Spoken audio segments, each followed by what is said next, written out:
Hey Waffle Gang, I do hope you're well. My name is Mark and today we're checking out some more relationship stories, and if you do love a Reddit story, why not consider hitting that like, subscribe, maybe that notification bell too. Let's crack on with today's first story. Much love, guys. Now today's first story comes from Nesh Dim, who says, I, 25 male, went to serve in the military for 1 month and came back to find my girlfriend, 24 female, had changed. Hello Reddit. Me and my girlfriend have been dating for 2 years. I was planning to propose in the next 3 months and was extremely sure that she was going to say yes, as we've been planning our lives together. She was hinting that I should propose by sending me cheeky, very cheeky, proposal posts, signaling that she wants an engagement ring on her finger, and she sometimes would say, when we get married. We lived together. Admittedly, we started fast and we rushed into things. We started living together a month into our relationship. We've been living together ever since. She was always so loving with me. This is the best relationship I've ever had. She always made me feel loved, cared for, and even if she is somewhat selfish by nature, she always puts me first. And she loves me very much, and I love her very much. I've been the perfect boyfriend. I kept on taking her on dates, giving her gifts, helping her around the house, solving her problems, and giving her affection and care. We never fought, not even once. But then, things changed. I had to go and serve in the military for a month. She dropped me off at the bus station, kissed me, hugged me, cried, said that she loves me and would miss me a lot, etc. While I was in the military, she sent me texts saying how much she misses me, and she called me frequently, speaking in a loving manner. After about 4 days though, this stopped. During the month we barely spoke, and only when I called. She sent me 20 texts at least. When I came back, she came to welcome me. She was very distant. She didn't even seem happy that I was back. Everything felt off about her. We went back to our home and I asked what was wrong and why she was acting this way. We spoke about it for hours, and she said that during my absence she realized that she had too much love and wanted to cool off a bit. She said we rushed into things and she wants me to move out, as she was not ready for this kind of life where we live together. She said that she wanted to live a little and not do everything together. She wanted to go on dates with me and experience the things we haven't experienced because we immediately moved in together. She wants to go out and have fun on her own too, and she wants the space for herself, her own order of things. She is studying medicine and she's in her last year, and she wants to focus more on that too. I said okay, I will move out, but I don't feel like this explains her being so distant. I asked if there was somebody else and she said no. She said that she only wants to live her life like a 24-year-old and not a 30-year-old. I don't keep her from dressing the way she wants, or I don't get jealous when she goes out with friends. But I understand that me being there 24/7 can make her feel burnt out. She said she loves me and wants to keep working on a relationship and everything will be better for us this way. But I feel kind of icky about this. I feel like our relationship is dying. Everything changed so fast and she doesn't even say I love you back when I say it. I feel like there's a distance between us all the time. I got a house and I'm moving out tomorrow. I cancelled my plans to propose and I'm ready to take it slow like she wants to. I feel like this can break us though. Can our relationship survive this? Why did this happen? What's the outlook? Thank you for everything, honestly. And of course, we do have an update in a moment. Now, we've covered a lot of posts in the past about being with someone for a certain amount of time and then the relationship falling apart because they don't feel like they've experienced their life by themselves enough. And whilst, I may be wrong, I've been wrong, God knows how many times in the past. It just kind of felt to me in this one that you went away for this month and then she experienced some life by herself and she pretty much just enjoyed it and wants more of that. Of course, and I imagine there's going to be comments below saying that she's found someone else, which, is a possibility as well. I think the only advice can be here is that you either stick around and try to continue dating, sort of like at this distance thing that you're doing, or move on. I think personally, if it was me and I felt in this situation, it sort of given me the vibes that I would want to just move on from this. But of course, that's me. But Lying Tattooist says whether there's someone else or not, she's making it clear she doesn't want to be with you. She's just trying to be nice about it by saying you can still work on it. Take the hints, move out and move on. It sucks for a 2-year relationship to end, but life goes on, and I promise you will meet someone else even better at some point. Chili Goth says, a lot of people will assume it's somebody else. I don't. You guys have been together so long, she really hasn't had many freedoms of youth. She probably enjoyed having some time and space to herself. Move out, keep dating like she's requested if you want to. I wouldn't deep dive into feelings of animosity about this if you want it to work out. And there was a lot of comments saying, it's gotta be someone else, blah blah blah. Queen Aphrodite says, holy shit, who hurt all of you? Doesn't mean she found someone else. It's very likely that she had time to reevaluate her choices and doesn't want what life would mean for her if she were with you. Med school is hard and time consuming. She may be thinking that she's missing out on her youth and is regretting it. She could be burnt out and having the relief of not having to be a girlfriend and uphold what that means when you all were apart. It could have really been a big relief of pressure for her. Relationships are hard work. Marriage is a whole other ballgame that most people who are older aren't truly real ready for, because very few people knows what it's really like to be a partner and uphold that kind of commitment to another person. Sounds like she's trying to relieve some pressure. Absence doesn't always make the heart grow fonder. Sometimes it holds up a clear mirror and allows us to see what it is that we really want at the time. And one more comment from Proud Complex, who says maybe she genuinely realized she was too codependent on you and didn't get a chance to mature into an independent adult, and in being able to function without you scared her. She enjoyed her freedom and having bed to herself and watching what she wants on TV. Not having to cook for 2 people or clean up after 2. Only having to worry about herself. It must have been a breath of fresh air. I certainly enjoyed less mess and not sharing the TV or bed when my partner used to go away for work. I enjoyed the peace too. Or she stopped getting that oxytocin hit when you left, and she's just trying to break up with you and waiting until you have your own place, so it's not awkward being in the same house together. The OP does update the post and says, first of all, thank you for your thoughtful comments. It's meant a lot for me to see you coming to my support and providing valuable insights. She said, I love you unprompted the evening of the day I made this post. I thought this was my go sign and started up a conversation about our relationship. It was a really good talk. She was honest and I could feel it. I'll be honest with you too.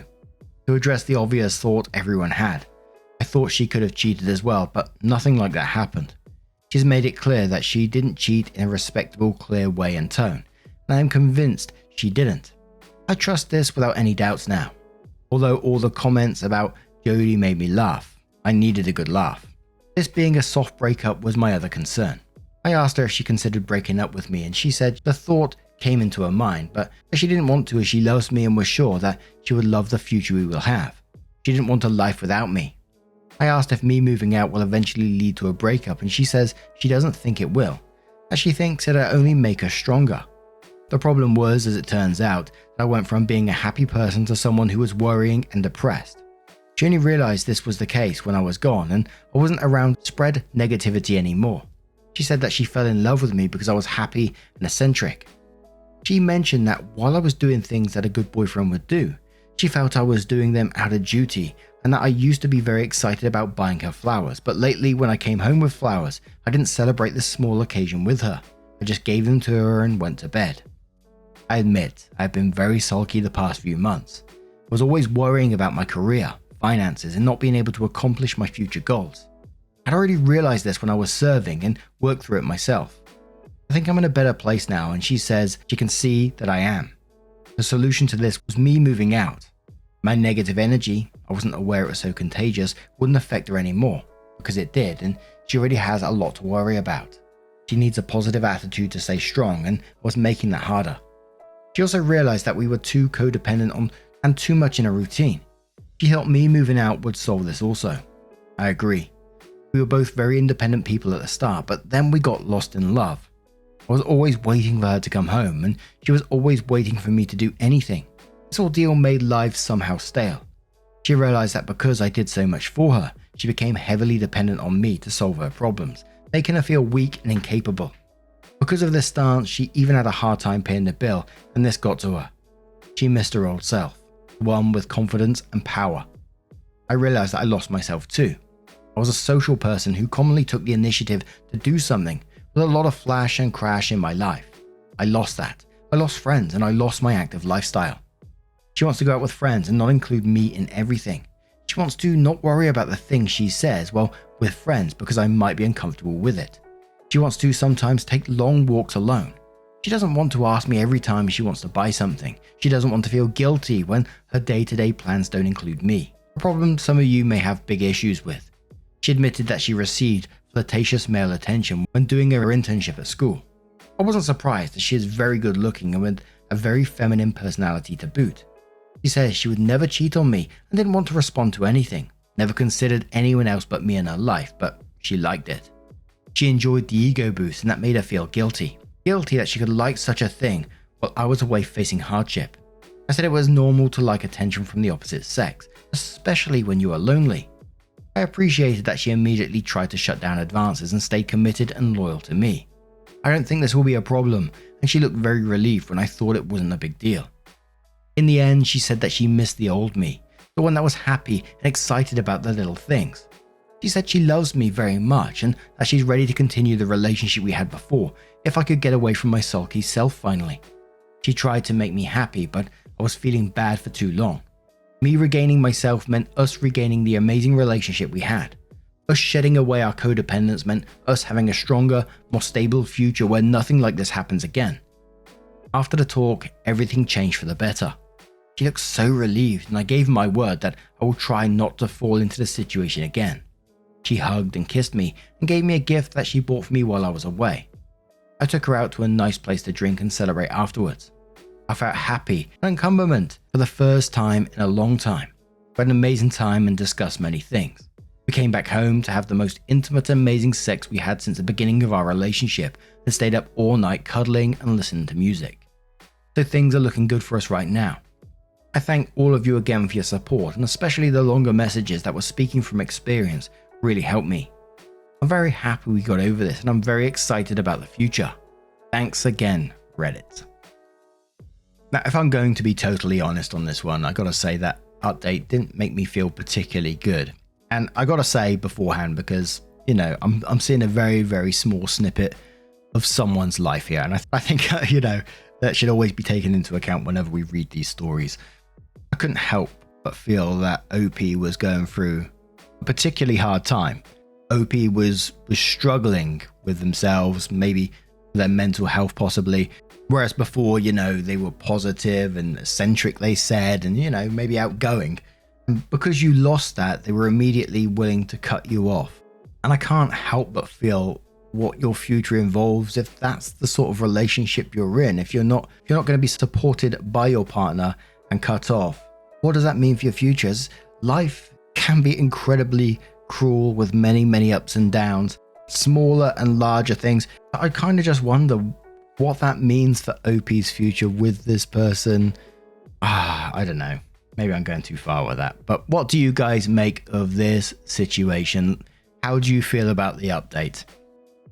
I really do hope things that work out well for them and, you know, that they can help each other through ups and downs, not just, you know, the outgoing, eccentric stuff, but help them when they're down at the same time. But who knows? Let us know your thoughts down in the comments below. And let's move on to another story. And our next story does have an update as well, but before we do get into it, I want to give you a couple of warnings. It does contain fertility shaming, verbal abuse, and emotional manipulation as well. So if you do want to skip the story, please feel free to do so. Timestamps are always down in the description and along the timeline below, although this is likely to be the last story in this video. It's from QuirkyBad7653 and says, "Am I the arsehole for lying to my partner about having kids and laughing about it?" So I recently became engaged to my 34 female partner, 35 male. We met on a dating app 3 years ago and hit it off from the start. 5 years ago, I got my fallopian tubes removed. I've known I don't want to give birth since I was 15 years old, and I've never changed my mind. I always said that if a child came into my life, I'd love it, but I'm not actively seeking that out. On my dating profile, it explicitly states, child-free and infertile, verbatim. At the beginning of our relationship, my now fiance regularly referenced other things I put in my profile, so had assumed he'd read that part and kids never really came up in other convos. Well, last night he mentioned that I should consider stopping my birth control since now we're engaged, and given our ages, we should start trying for kids. I honestly thought he was joking and laughed. He got frustrated and asked me why I thought it was funny. I reminded him that the second line of my dating profile said I was ostensibly infertile. He was shocked and called me a liar. I happened to remember that I'd sent a screenshot of my dating profile to a friend for review around that time, and pulled up the old convo with her to show him the time and date, and that indeed it stated I was child-free. I told him I had my tubes taken out, so there was no chance of me getting pregnant without outside help. IVF is technically still an option, but I don't want to put my body through that. He stormed out, and his mum called me crying, saying that I've ruined his life. His sister sent me a long message about how getting my tubes removed should be illegal and how I'm a monster for stringing my fiancé along. To be honest, his family never really like me because they think I'm beneath him. A cousin told me it's because I'm fat. True, but I'm also pretty active. Regular walks with my dog, hiking, biking, swimming, paddleboarding, and a little snowshoeing, none of which my fiancé does with me, and a career woman in a male-dominated field. Plus we share the household labor 50-50, and I make more money than he does. Because of this, I don't take what they say too seriously, and I'm starting to feel bad. His family believes I stole years of his life and ruined future chances of being a father by lying about my fertility status. He asked for space when he stormed out, so I haven't reached out to him. I do love him, but I'm starting to have serious second thoughts given his family's reactions. I realize now that we should have talked about this before, but am I the arsehole for how I handled the situation? So the top comment on this one said, info. How in the world did this never come up again in 3 years of dating? Do people not talk about having kids, future goals, etc.? Opie says, I never brought it up because I thought it was already established. We met on Tinder and it was the second line in my profile. Further down on my profile I mentioned that I don't really like textures of tomatoes, and he's brought it up a few times without me saying anything, aside from it being on my profile. Plus our first date, he asked some good clarification questions about my profile, implying that he'd read it all. I guess I made the bad assumption that since he didn't bring it up, it wasn't an issue. King says, lol, not the arsehole. I mean, this probably should have been a conversation before you all got engaged, and I'm genuinely surprised it never came up again. If dude can't read and he was referencing other things on your profile, that's on him. Although this is probably going to end your relationship, just pointing out that this is probably a deal breaker for both of you, so it's probably a good idea to get your affairs in order. Next commenter says, not the arsehole, your profile stated it. Fine, he missed it. One of the most important things you talk about while dating is future together.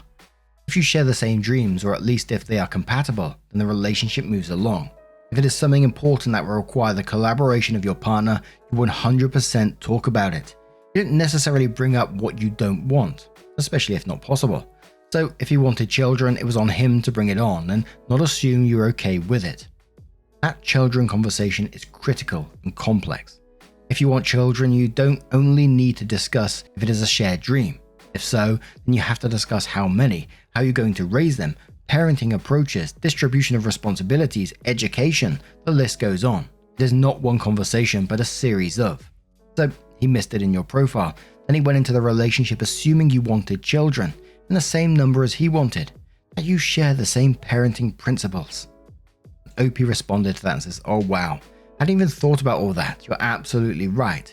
We talked about future, but mostly about careers and lifestyle goals, travel, housing, investment type stuff. He never mentioned kids or family goals, and I never really thought to bring it up. Hey, just a random thought. I don't want to or am capable of getting pregnant, just for your information. Ugh. I feel really naive right now for not thinking about all this. Thanks for your insight. So OP did update the post and said, so my fiance came home this morning and I asked him if he wanted to talk. He said there was nothing left to talk about. I asked if he wanted the ring back and he got angry. I've never seen him like this and tried to speak calmly to him, but he was just yelling about how I was giving up and wouldn't even talk to him. I reminded him that I'd asked if he wanted to talk and he said no, to which he responded that he didn't think I'd go all crazy over a disagreement. This was a huge wake-up call for me. I asked him why he'd never brought up kids beforehand, and he said because he knew I would get all weird about it. I tried to get him to clarify, but he just kept saying he couldn't talk to me when I was like this. I swear I've never raised my voice and tried to speak calmly the entire time. I told him I can't have kids, nor do I want any. I don't want to give birth. It seemed like a deal breaker for him and his family. He said his family had nothing to do with this, and I asked him why he told them then. He said because he was hoping they'd talk sense into me. I told him I was ending the relationship and staying with my dad for the time being. This didn't go over well. I'm still kind of shaking. As I was leaving, I asked him how long he's wanted kids, and he admitted he never thought about it, but he knew I didn't want any. But now that we're engaged, it wasn't just about me. He had a say in children. I told him I physically could not get pregnant without IVF and asked him how he expected that to work. He responded I didn't know what I was talking about. I left after that because I just didn't have the energy to try and convince him, and I didn't want to further agitate him. When I told my dad everything, he was furious. Apparently, when my fiancée spoke to him about proposing, he did not ask permission. Both my dad and I opposed to that tradition, just basically letting my dad know his plans. My dad asked him if he was okay never having kids, as I'd had my tubes removed. My dad says he specifically brought up my surgery and the impossibility of natural pregnancy. My fiancée told my dad that it'd always be my decision. I'm thankful this happened before we started any of the wedding planning, but it feels like I swallowed a boulder. I know I need to be more adamant in the future about my stance on kids, and I promise I will have these discussions with future partners openly and from the start. I blocked this family from messaging me after they added me to a group message and started throwing Bible verses at me and saying that I'm an effective woman for not wanting kids. I don't have the energy right now to be petty, so I just blocked them. My dad is going to help me move my stuff the next couple of days. I need to talk to the landlord and figure out the lease. I'm financially stable enough to pay most of the fees, I think, but I doubt my ex-fiancé can afford the rent on his own. The only text I've received from him just said, "You'll regret this." I don't believe this is meant as a threat, but I'm being cautious just in case.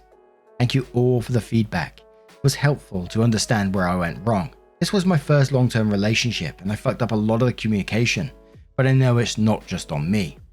I tend to be the kind of person that doesn't like to rehash things if I feel like we're on the same page. But with huge decisions like this, reiterating is necessary, and people are allowed to change their minds, which means rehashing is necessary in a healthy relationship. But now, I'm going to turn this one to you guys. What do you guys make of this situation? Maybe you have a completely different perspective on the matter. Let us know your thoughts down in the comments below, as always. Now, just a huge thank you from the bottom of my heart for getting involved in today's stories. Your love, your support, your time always means the absolute world to me. So thank you so much for getting involved. Thank you to the new members who's been signed up over on Patreon and the YouTube membership. Thank you to the super chats as well. I keep seeing you and it keeps giving me like late notifications. I had one that was from like a year ago the other day. I'm so sorry if I'm replying to them like super late as well. I do apologize. It's just absolutely wild, these notifications at the moment. Thank you so much, and hopefully I will see you in the next one. Take care and much love, you bloody cheeky so-and-sos.